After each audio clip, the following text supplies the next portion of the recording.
Hey gang, it's me, Jim Sexton. Welcome back to another episode of Better Call Sexton. We got a full docket for you today. Big show. Today we tackle the chopped male epidemic.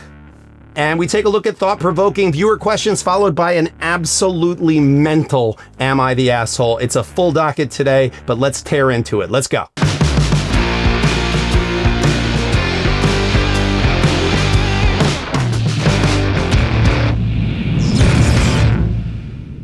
Up first, we have the chopped male epidemic. Have you heard about this?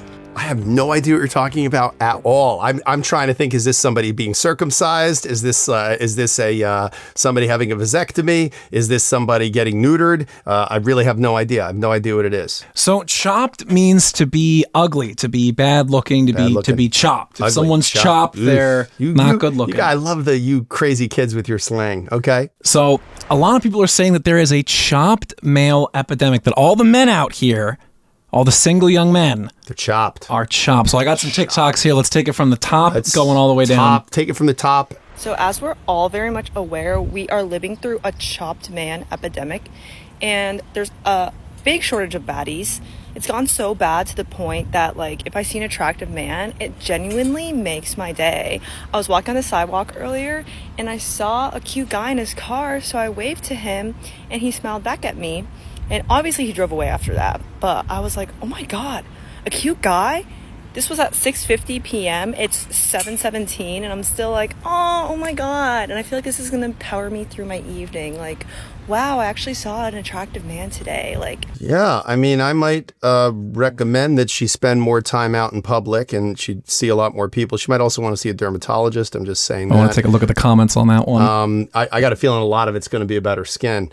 Okay, I'm gonna reserve judgment until I look at these other ones here, because I think this is interesting. I'm in the war on the side of the chop man epidemic girl. She's right. Y'all are ugly. You don't put effort into your appearances. You don't have hobbies, and you expect. Are they trying to find unattractive women to be the ones to talk about this? Because I feel like this is not a good choice. Like these are not good spokespeople for the movement of. This is like a bunch of really fat people being like, "Why are people so fat?" They seem to be assembling a team. First, we have are living through a chopped man epidemic, and there's a big shortage of baddies. The headstrong leader of the group. All you guys do is goon. You goon to weird-looking alien You're just weird gooner freaks and you don't know how to get off to a normal-looking woman. The demolitions expert in Wildcard. The problem is y'all keep letting ugly men have confidence. That's why so many fucking gargoyles and monsters in the fucking club. The enforcer and muscle of the group. Love Island USA is a constant reminder how America has an ugly boy problem.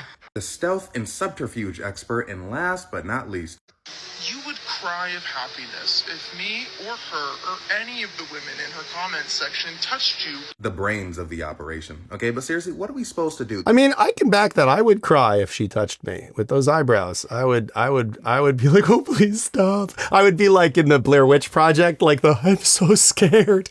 A lot of guys in the comments, commenting on the appearance, people are saying that there really isn't a chopped male epidemic, that this might be a symptom of the aforementioned hoflation. I'm familiar with the ovure, yeah. I think men, we are to blame for this, though, because I once had an experience, I won't name names, but I was representing a young female actor or actress, and she's very attractive, and I was talking to her. We had some downtime between a meeting. We were in conference room, and her soon-to-be ex-husband was in another conference room, and the arbitrator who was handling the case was in another conference room. So we had like some downtime that we were sitting together and just making small talk.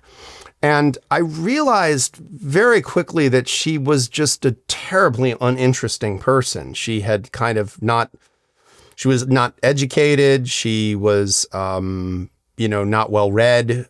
She just was not a very interesting person. She didn't really have a point of view. She was an actor. She would read the lines on the page and she looked amazing. And what I realized is that I really got the impression that she felt she was much smarter than she was. And I feel like it was the men in her life's fault, because I think she was so attractive that like everyone would just sort of like, to everything she said. They would just be like, oh my God, that's so true. Like, yeah, absolutely. And she was used to people just hanging on her every word like it was fascinating, because they were trying to sleep with her or get her to work on their projects or whatever it might be. So, I think that's what hoflation, the concept, is about, is that women are so inundated with male attention. Heterosexual women are so inundated with male attention, often that they didn't even ask for or want, that they just get this elevated sense of self-worth that is so far beyond what their actual tangible worth in the economy of relationship would be. And it's usually characterized by when you say things like, well, what do you bring to the table? And you get a response like, well, I am the table, which doesn't even make sense as a metaphor. But I think this is, anytime someone answers a straightforward question about something specific with a very vague general platitude that doesn't actually commit them to anything logically, your radar should go up. So, when women say like, well, you shouldn't judge people by their appearance, and then proceed to talk about men's appearance, or, relationships are about a sharing of responsibility. But then when you say, well, what responsibilities will be yours in the relationship? And they basically say, oh, well, my responsibility is to be there and be me, and your responsibility is to be there, be you, and do all of these other things. Yeah, that doesn't make a lot of sense. But again, I've said it before and I'll say it 1,000 more times. A world where men are flailing is rarely a world where women are thriving. And a world where women are flailing is rarely going to be a world where men are thriving. I think we need each other, whether we like each other or not, or whether we're stuck with each other or not. We need each other. We need to figure out ways to create an ecosystem where everybody has the ability to thrive in some ways, and where everyone sacrifices a bit in some ways. So we have this new sort of genre of TikToker, of the TikTok dating gurus, the dating market influencer. And so I got two popular ones I want you to take a look at. Let's see, do you agree? Do you disagree? Do they get the stamp of approval? Let's find out. Let's see. I love when girls break up with their boyfriend. Thank you. Yes. Yes. You ever heard that phrase, misery loves company? I feel like a lot of people are just so shameless about it nowadays. And I also feel like the internet has people so used to saying normal things that now they feel like they have to say things to be extra weird or just out of the ordinary. Because she easily could have made a video saying, I love when women break up with their boyfriends who weren't treating them right and they deserve better. And it's like, oh, snaps. Yeah, we're doing good. Obviously, some people will still find a way to be mad about that, but just going on a limb and just being like, in general, like, everyone should be single like me. And I say this as someone who really does enjoy being single and sees relationships as a prison. Like, if a man tells me that he broke up with his girl, I'd be like, oh man, that sucks. Get in that field though. Like, yeah, I'm gonna tell him get a roster, sleep with people, do his thing. But I'm not gonna rejoice the breakup. Dude, I had a friend, he was dating a woman who was genuinely horrible and he broke up with her. I still didn't rejoice. You know why? Because he cared about her, at least at some point in time. So it's crazy that a lot of people would be tone deaf enough to hip hip hooray someone else's breakup when they're over there probably going through it. Like, the only time I'd want to hear you hip hip hooray my breakup is if you were going to sleep with me right after. Like, because that happened, I was like, okay, yeah, that's cool. That's a really, first of all, like, girls, unbelievably irritating. Yeah, look, I think this is actually solid advice. I think that celebrating people's breakups is a dangerous game. People have a tendency to break up, get back together, break up, get back together. So if somebody breaks up and you go, oh man, I always hated her anyway, chances are they're going to get back together 2 weeks from now, and you can't take back that shit you said. So you got to be careful. But I also think that, it really depends on the circumstances. Louis C.K. has a great bit in one of his early acts where he talks about when he got divorced, people were like, oh, I'm sorry. And he was like, why? I'm not. Like, it's not like the state forced us to get divorced. Like, we decided to get divorced. It's not like they were like, oh no, you guys are happily married, you have to get divorced. Like, we weren't happy, we got divorced. But yeah, it's rarely something that we should be. Misery does love company. I think that dating TikTok and gender-based TikTok. Listen, guys, we're not dumb. Every time they post clips from this show where I'm coming down on one side or the other of the gender wars, those clips go viral. They do really well. So I understand why there's an incentive for content creators to put out all kinds of stuff, whether they agree with it or not, about, the girl's side or the boy's side and how men suck or women suck.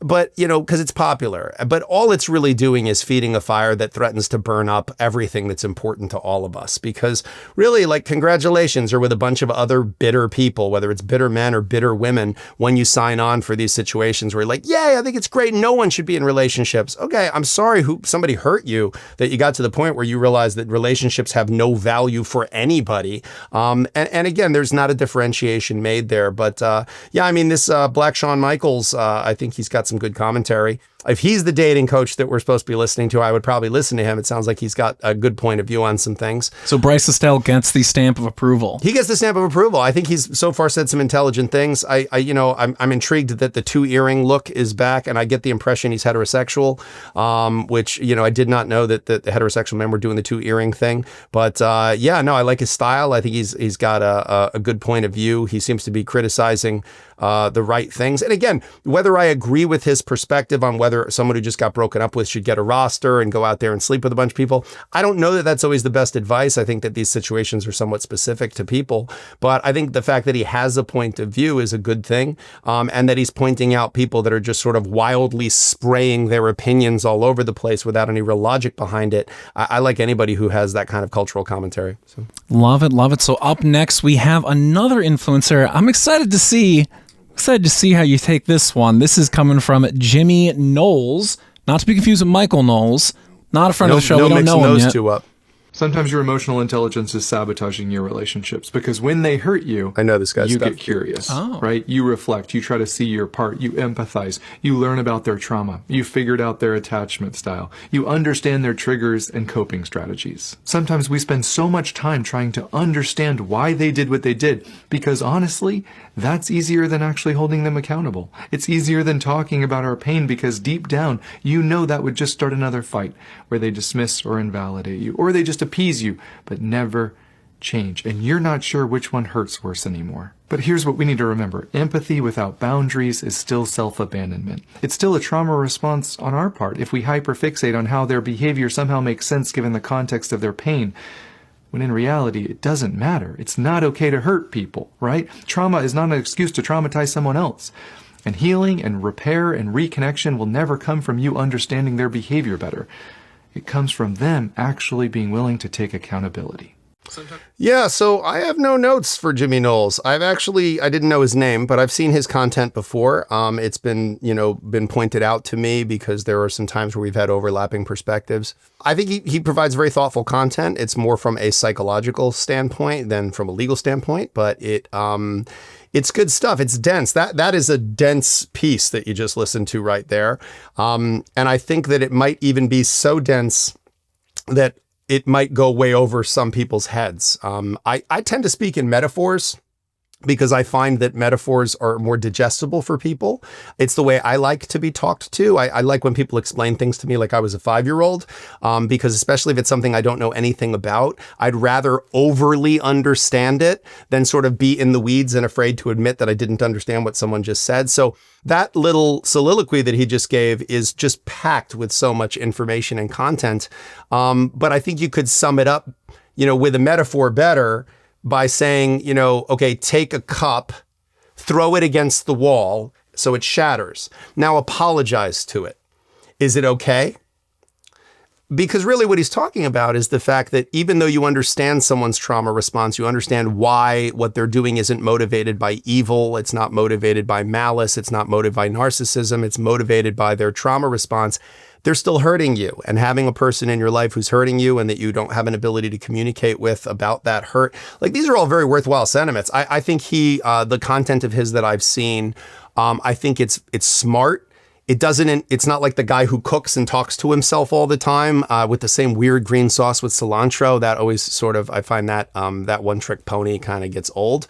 But I think this guy has great content. I certainly have no notes. I think that this is the kind of relationship content on the internet that might actually be healthy for people. And it's not a substitute for therapy, but it is the kind of sentiment that somebody might get if they were talking about having these kinds of issues in their relationship with a qualified therapist. You would hear this kind of stuff. When I elicit testimony on the witness stand from competent, intelligent mental health professionals, a lot of times it sounds a lot like this, while they're explaining why a victim of domestic violence didn't leave a situation sooner, or why someone might have been a perpetrator perpetrator of intimate partner abuse, and that it shouldn't be, an absolute destruction of their ability to have a relationship with their children. So, there's a nuance to intelligent discourse on the complexity of human beings' emotional states. And I think anytime that TikTok has that, rather than someone just screaming at the camera about how much men suck or women suck, I'm all for it. Unfortunately, I just don't think that kind of intelligent, thoughtful, information-dense discourse is ever going to catch on the way that screaming idiots do, because screaming idiots make for much more compelling content for people, unfortunately. We got a viewer submission from Anna, a certified situationship survivor. I love that. All right, here it is. Is there a future where couples sign relationship contracts the way influencers and brands do on TikTok? You see creators making collab contracts, prenups for pets, even NDAs before hooking up. But when it comes to marriage, we just wing it.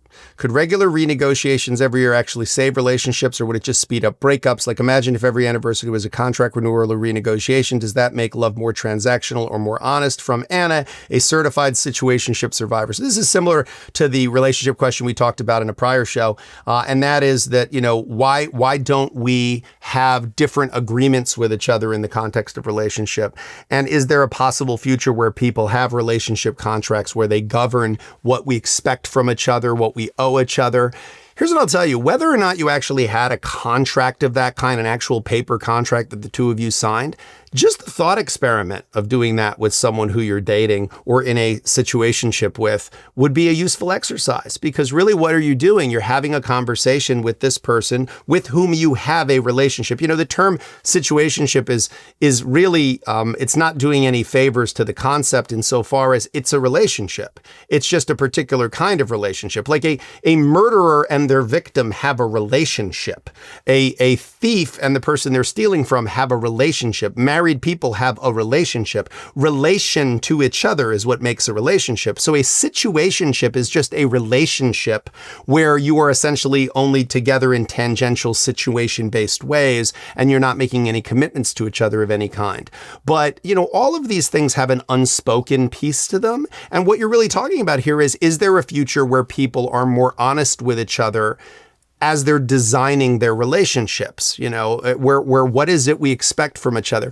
The problem is, I don't think people are always honest with themselves about what they want or need in a relationship, and therefore they're not honest with their partner, either intentionally or unintentionally. The most dangerous lies, in my experience, are the lies we tell ourselves, the lies that we say to ourselves and we believe them to be true, even though they're not true and they're not honest. So I think that our first problem in a new model that's a little more radically honest with our partner would require us to be radically honest with ourselves, reflective with ourselves, honest with ourselves about what we need, what we want.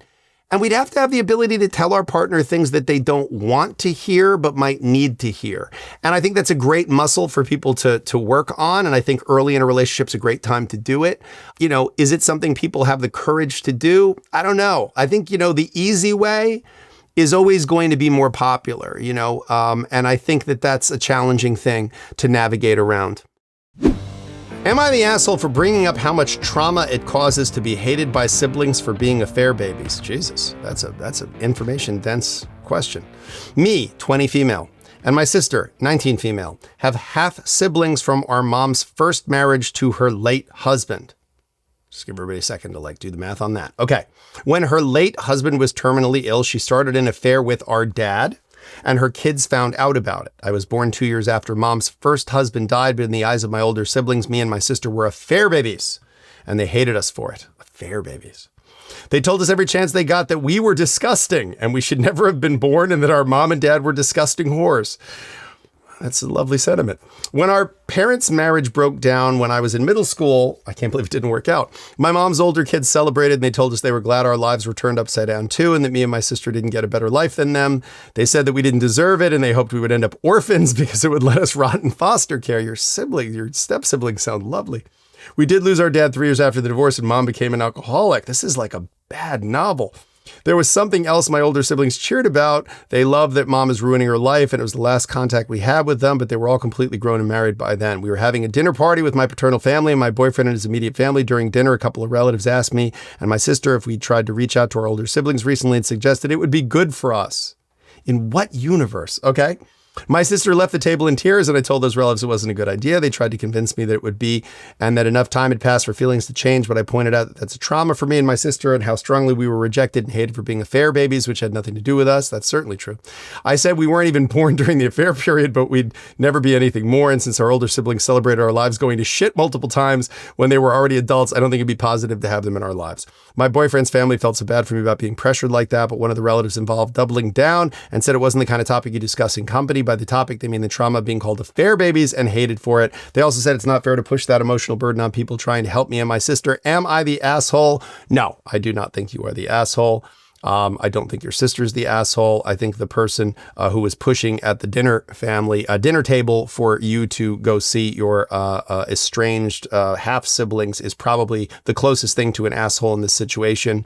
It sounds like your half siblings are probably assholes, and they're probably very angry, although I don't think they're angry at you. I think they're angry at their mother. They're angry at their father. They're angry at the situation. And sometimes when you're that angry, it doesn't have any particular direction. It just sprays and sprays all over the place. So, look, I think the idea of having toxic people in your life, and that it's bad to have boundaries, and it's bad to not make peace with step or half siblings.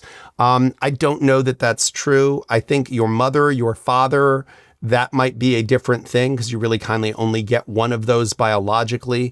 But even then, I think that if someone has a truly toxic presence in your life, when they are cheering for your failure and they are sad to see you succeed and they are very open about their desire to hurt you with words and with deeds, it is okay to cut those people out of your life and to not try to reach back out. If you feel that forgiving that person would ease your burden, that you think it's heavy to hate that person and have hate in your heart or anger or animosity in your heart, then of course you should pursue the opportunity to provide them with forgiveness. But really, forgiveness, in my opinion, is for the person who is giving it, and it's to ease their own burden, not necessarily to ease the burden of the person who wronged them, although it may have that effect as well. So I don't think that you're an asshole for your feelings on this one. I don't think that bringing it up at the table was your idea. It sounds like it was something that was sort of thrown onto you, and that if they think bringing the affair baby concept in was where you crossed the line, that seems very silly to me. You don't bring up those kinds of personal things at a table, and then a person won't have to respond in turn. But I do not think you were an asshole. It sounds like your half siblings are probably assholes, so you might be better off not having them in your life. All right, a Sexton-ism. For those of you who are new to the show, Sexton-isms are just sayings that I say so frequently that my staff has jokingly said that I need to compile them into some kind of book or list, and they can sort of mouth them and lip sync them while I'm saying them to clients. One of the most common ones I say, and this is a favorite of mine, I actually told my sons when they were growing up that if I could distill everything I know into one tidbit of wisdom, this would be it, and it is the following. The hard thing to do and the right thing to do are usually the same thing. I tell clients this all the time. I told my children this when they were growing up. I'll tell it to anyone who's listening, and I try to live my life this way. The hard thing to do and the right thing to do are almost always the same thing. It's harder to exercise than not exercise. It's harder to work than it is to just lay around. It's harder to be disciplined in the manner in which you approach your life, your relationship, your work, your use of substances. It's harder. But the hard thing to do and the right thing to do are almost always the same thing. There's a saying that, God makes you take the stairs and the devil sends a limo. And I think that that is true. I have a lot of clients who are very high net worth, hundreds of millions, if not billions of dollars, and many of them have extremely easy lives. And trust me when I say to you, many of them are deeply unhappy. They have serious mental health issues. They have serious substance use issues. They have serious interpersonal issues. They have tremendous relationship issues. And usually it is a function of the fact that their lives have become in some ways too easy. There is a strength that comes from enduring. There is a personal satisfaction that comes from overcoming obstacles, whether you want to look at it as what Nietzsche called the will to power or what Freud called the id. There really is a drive inside inside of all of us to overcome obstacles and to feel the increase of our personal power, not in a Machiavellian way necessarily, but just in a way that we're overcoming resistance and feeling our own strength. We feel our strength when it's pressed against resistance. So I would always encourage people to remember that the hard thing to do and the right thing to do are almost always the same thing. Hey, thanks for spending some more time with us today. Remember to like and subscribe. It really does help the channel. We'll look forward to seeing you again real soon. And make sure to send your submissions to submissions@sextonshow.com. Story ideas, am I the assholes, TikToks you want us to look at. If you want to torture me with more TikToks, we'll look forward to seeing you again real soon.